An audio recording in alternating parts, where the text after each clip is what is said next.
Untuk pembacaan ini kita bangkit berdiri. 1 Korintus 3 ayat 16.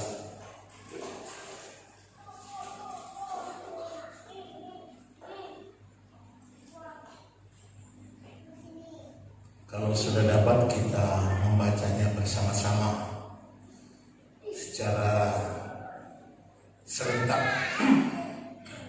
dengan hitungan 1 sampai yang ketiga.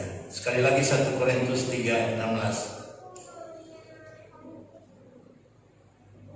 1 Korintus 3 ayat 16. 1, 2, 3. Tidak tahukah kamu bahwa kamu adalah bait Allah dan bahwa Roh Allah yang di dalam kamu? Sekali lagi, tidak tahukah kamu bahwa kamu adalah bait Allah dan bahwa Roh Allah yang di dalam kamu? Semua berkata amin. Silakan duduk. Beberapa minggu yang lalu saya sudah berbicara tentang pekerjaan Roh Kudus dalam jemaat. Bagian yang pertama, atau pekerjaan Roh Kudus dalam jemaat Yesus Kristus, bagian yang pertama, dengan ayat yang saya berikan pada waktu itu, satu ayat ini, yaitu Kisah 1 ayat 8. Kisah 1 ayat 8 yang tentunya bunyinya, tapi kamu akan menerima kuasa kalau Roh Kudus turun atas kamu, dan kamu akan menjadi saksiku di Yerusalem dan di seluruh Yudea dan Samaria dan sampai ke ujung bumi. Itu sudah kita sama-sama dengar, yaitu pekerjaan Roh Kudus yang dimulai dalam jemaat mula-mula dan terus bekerja dan disempurnakan di dalam kita. Jadi Tuhan oleh Roh Kudus telah membangun gereja pada hari Pentakosta. Pada hari itu umat Tuhan dicurahkan Roh Kudus, yaitu berkenan dengan hari raya Pentakosta pada waktu itu. Saat ini kita tahu bahwa Roh Kudus telah turun kepada jemaat serta mempersatukan mereka dan mempersembahkan jemaat itu kepada Allah sebagai satu perhimpunan orang-orang percaya yang penuh dengan kuasa Roh Kudus, di mana peristiwa itu terjadi dalam kisah 2 ayat 1 sampai 4, tidak usah dibaca. Jadi Roh Kudus memiliki jemaat sebagai bait Allah, dan lukisan bangunan ini begitu indah sekali. Sebab tiap-tiap orang percaya dibangun di atas para rasul dan para nabi, dan Yesus Kristus tentunya sebagai batu penjuru.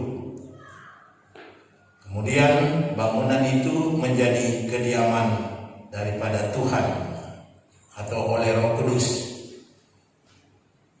Dan saat ini, di mana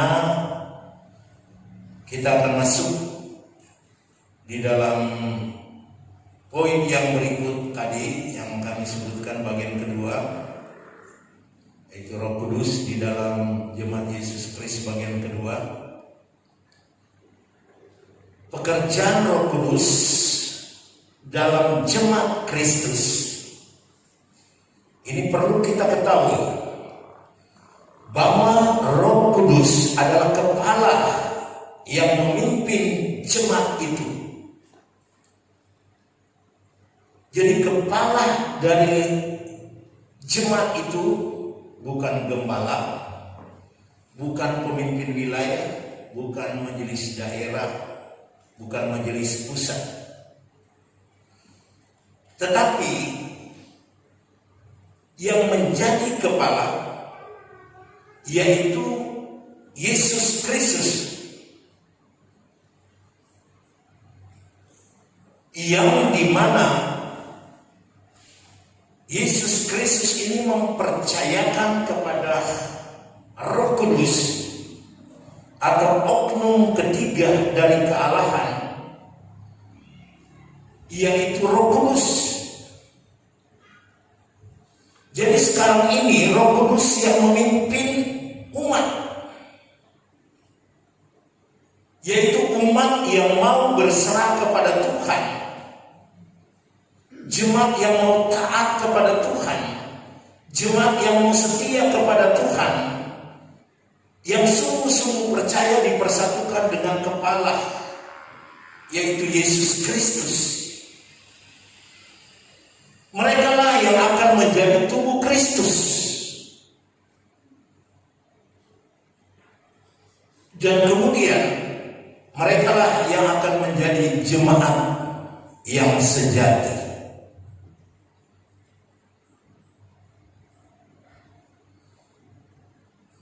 Jemaat yang sejati adalah jemaat yang melakukan kebenaran firman.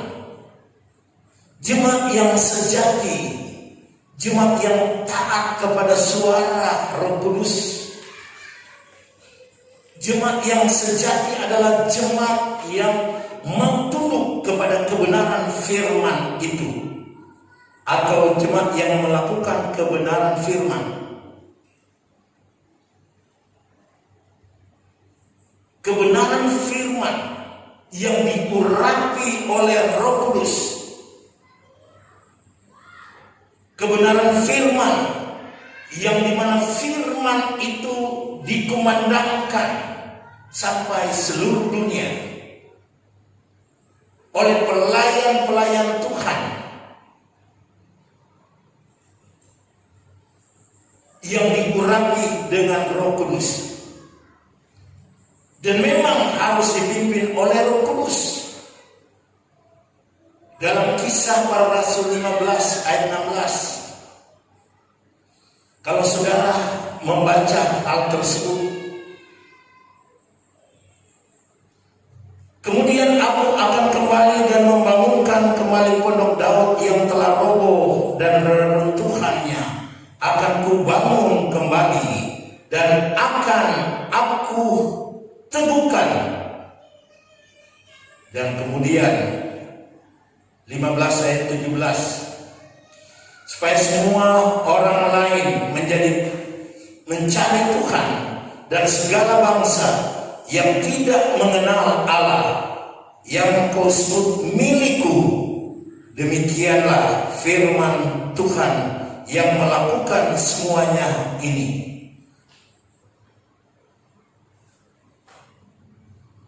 Jadi kita memperhatikan di sini, ini adalah jemaat Kristus yang sejati, yang dibangun berdasarkan para nabi dan rasul, yang dipimpin dan diurapi oleh Roh Kudus. Sebab itu saudara, jemaat yang dikasih Kristus,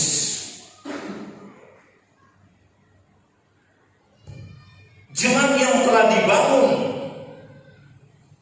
oleh Roh Kudus, yang berdasarkan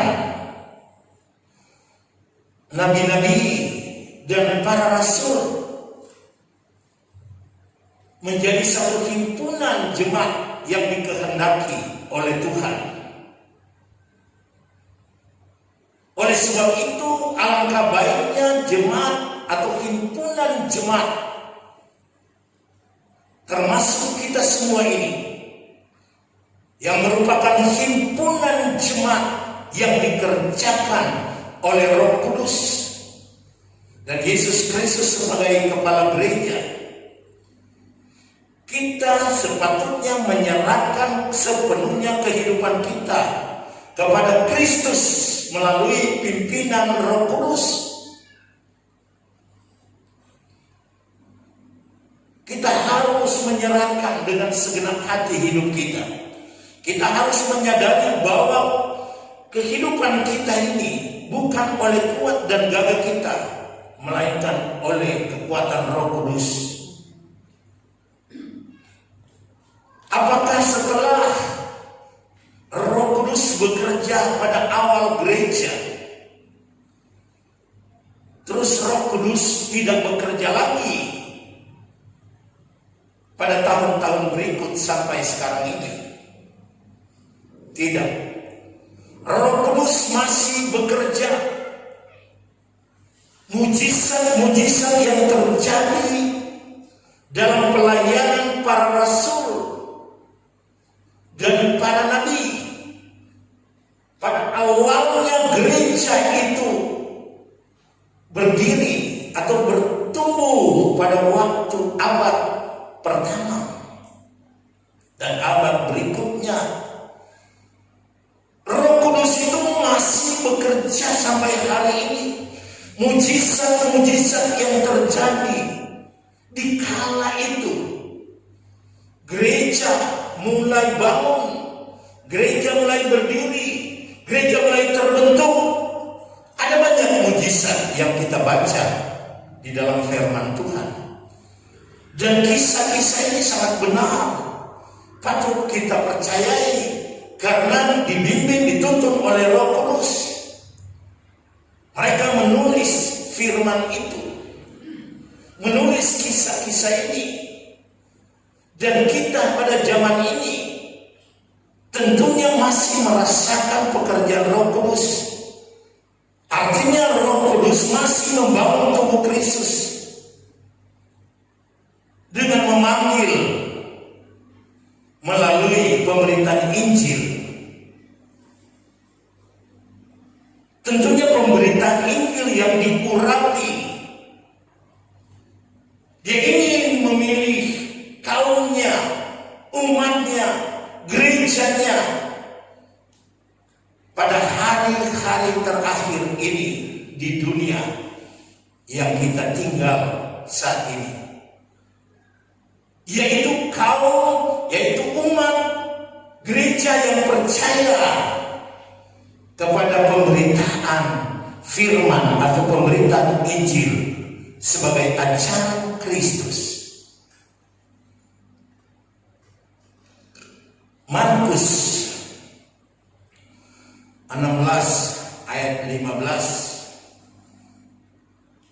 Kalau saudara melihat pembacaan ini, lalu ia berkata kepada mereka, "Pergilah ke seluruh dunia, beritakanlah Injil kepada segala makhluk.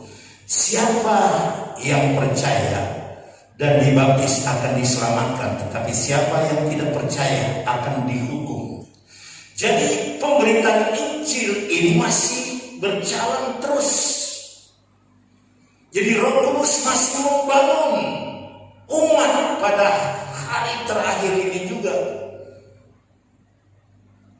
Karena ini adalah perintah, pergilah ke seluruh dunia, beritakan Injil kepada segala makhluk. Siapa yang percaya akan dibaptis, diselamatkan. Tapi siapa yang tidak percaya akan dihukum, di hukuman menanti. Jadi gereja yang dipilih dan dibentuk, dibangun oleh Roh Kudus adalah gereja atau satu umat, satu kaum yang diselamatkan, bukan kaum yang tidak diselamatkan. Sebab itu mereka adalah orang-orang yang percaya.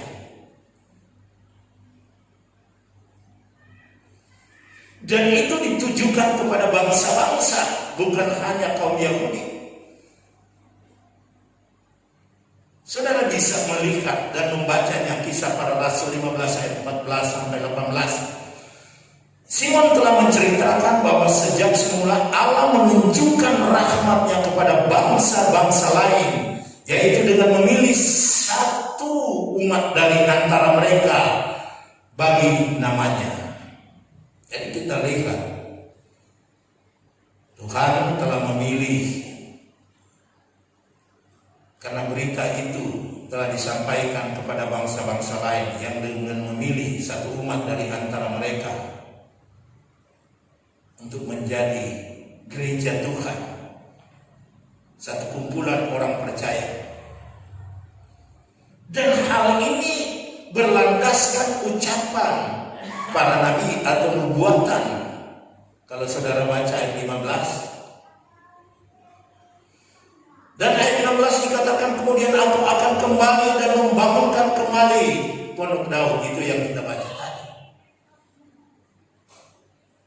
Jadi Pondok Daud ini akan kembali dibangun.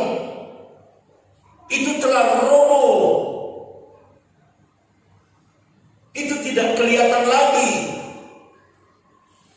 Kemudian dia katakan reruntuhannya akan dibangun kembali.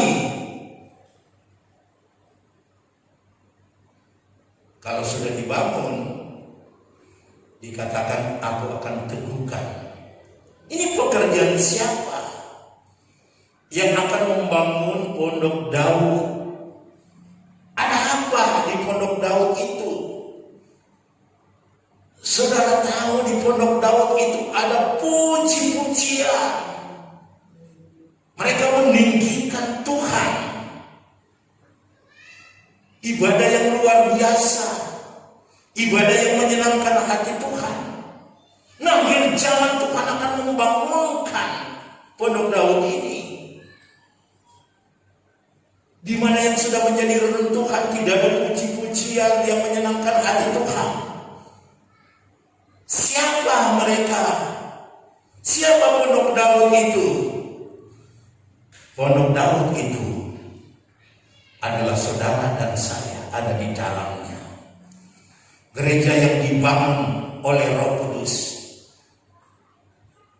Satu kaum, satu umat kepunyaan Allah yang dibangun oleh Roh Kudus. Sebab itu kita gereja Tuhan harus memahami hal ini. Sebab itu kalau saudara membaca, perhatikan pembukaan Kisah Para Rasul 1 ayat 1 sampai 8. Dia katakan begini, hai Theophilus, dalam bukuku yang pertama aku menulis tentang segala sesuatu yang dikerjakan dan diajarkan Yesus. Jadi Kisah Para Rasul ini ditujukan kepada Theophilus. Ayat kedua dia katakan, sampai pada hari ia terangkat, sebelum itu ia telah memberi perintah. Jadi Yesus sebelum terangkat, dia memberikan perintahnya. Apa perintahnya itu? Perintahnya itu oleh Roh Kudus dikatakan kepada rasul-rasul yang dipilihnya, kepada mereka ia menunjukkan dirinya setelah penderitaannya selesai, dan dengan banyak tanda ia membuktikan bahwa ia hidup. Sebab selama 40 hari ia berulang-ulang menampakkan diri dan berbicara kepada mereka tentang kerajaan Allah. Ayat yang keempat, kalau saudara membacanya, pada suatu hari ketika Yesus itu sedang makan bersama-sama dengan murid-murid, dia melarang mereka untuk meninggalkan Yerusalem. Tetapi dia menyuruh mereka untuk tinggal di situ, menantikan janji daripada Bapa. Janji Bapa apa itu? Dia lanjutkan di sini. Telah kamu dengar padaku, sebab Yohanes membaptis dengan air, tetapi tidak lama lagi kamu akan dibaptis dengan Roh Kudus.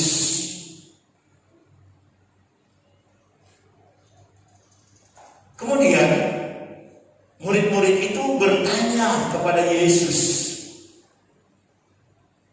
Tuhan, maukah engkau pada hari atau pada masa ini memulihkan kerajaan daripada Israel?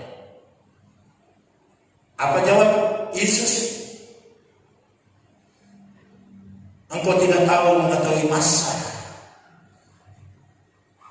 dan waktu yang ditetapkan Bapa sendiri menurut kuasanya. Ayat 1 dan 8. Tapi kamu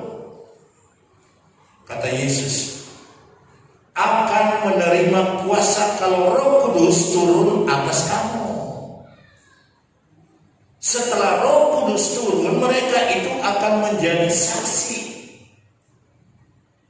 di Yerusalem, di Yudea, Samaria, sampai ke ujung bumi. Inilah kehadiran Roh Kudus di dalam gereja. Kehadiran Roh Kudus itu membuat umat-umat Tuhan itu menjadi saksi dan memahami apa panggilan Tuhan bagi saudara dan saya. Kita akan memahami talenta kita mau taruh di mana. Di pondok Daud itu apa yang harus kita kerjakan di pondok Daud itu yang telah menjadi reruntuhan kemudian dibangun kembali oleh Yesus Kristus melalui kuasa Roh Kudus.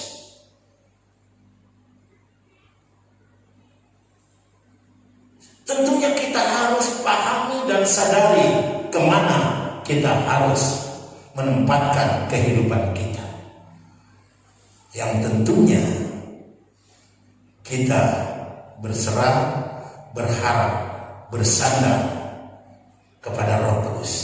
Roh Kudus akan menuntun kita kepada kebenaran tersebut, sehingga kita akan dapat memahami nanti apa yang menjadi panggilan Tuhan dan karunia-karunia yang Tuhan berikan kepada kita untuk kita lakukan. Dan kita tahu di mana kita harus mengerjakan hal itu. Ya tentunya kita bekerja bersama-sama dengan Roh Kudus yang sedang bergerak membangun satu kaum kepunyaan Allah yang berkenan kepada Bapa di surga, yaitu saudara dan saya. Puji Tuhan, kiranya firman ini dapat kita memahaminya dan kita tahu apa tujuan Tuhan dalam kehidupan.